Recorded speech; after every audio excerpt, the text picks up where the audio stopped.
Sanksi denda Rp50 juta bakal dikenakan bagi warga yang di rumahnya ditemukan jentik nyamuk penyebab DBD. Sanksi ini mengacu pada Peraturan Daerah DKI Jakarta Nomor 6 Tahun 2007 tentang pengendalian DBD. Aturan tersebut akan segera diberlakukan oleh Satpol PP Kota Jakarta Timur. Waspadalah bagi Anda yang di rumahnya ditemukan jentik nyamuk Aedes aegypti. Selain berpotensi menyebabkan penyakit demam berdarah dengue atau DBD, Anda juga bisa dikenakan denda paling banyak Rp50 juta. Dan aturan ini pemirsa tertuang dalam Perda DKI Jakarta Nomor 6 Tahun 2007 yang salah satunya sudah diterapkan di wilayah Jakarta Timur. Lalu apa yang bisa dilakukan untuk membasmi sarang nyamuk agar tidak ada jentik nyamuk di lingkungan kita?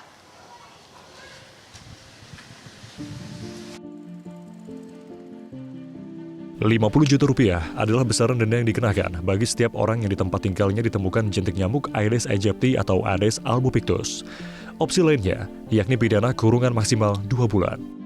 Kebijakan yang akan mulai diberlakukan oleh Satpol PP Kota Jakarta Timur sebagai salah satu strategi menekan kasus demam berdarah dengue bukan hanya rumah-rumah warga.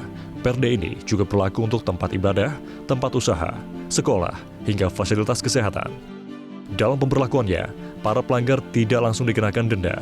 Satpol PP akan terlebih dulu memberikan peringatan berupa teguran tertulis hingga penempelan stiker di pintu rumah.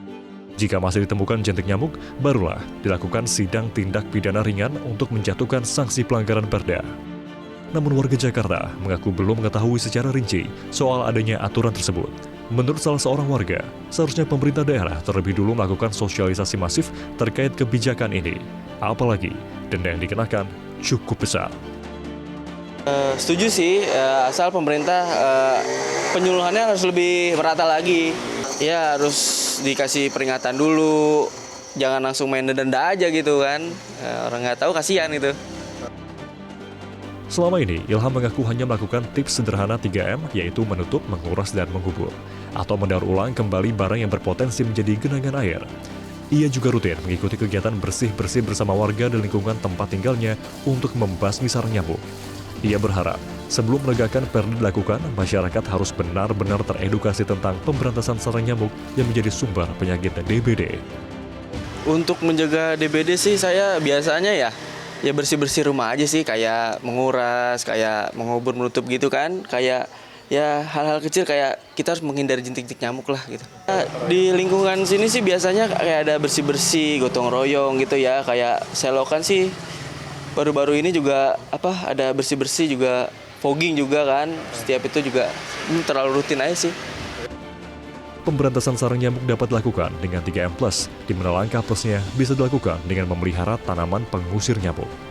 Memelihara ikan pemakan jentik juga bisa menjadi solusi lainnya.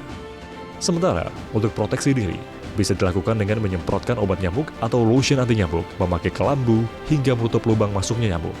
Dan yang terpenting adalah, warga harus bisa menjaga kebersihan lingkungan sekitar tempat tinggalnya.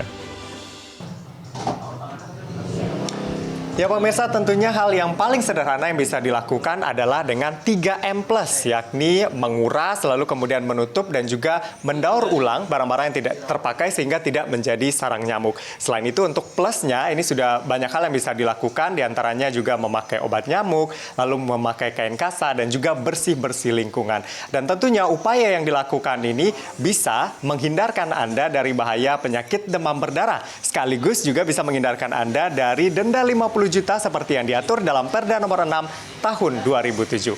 Dari Jakarta, Anwar Fuadi, Rifki Adi Pradana, Metro TV. Jelajahi cara baru mendapatkan informasi. Download Metro TV Extend sekarang.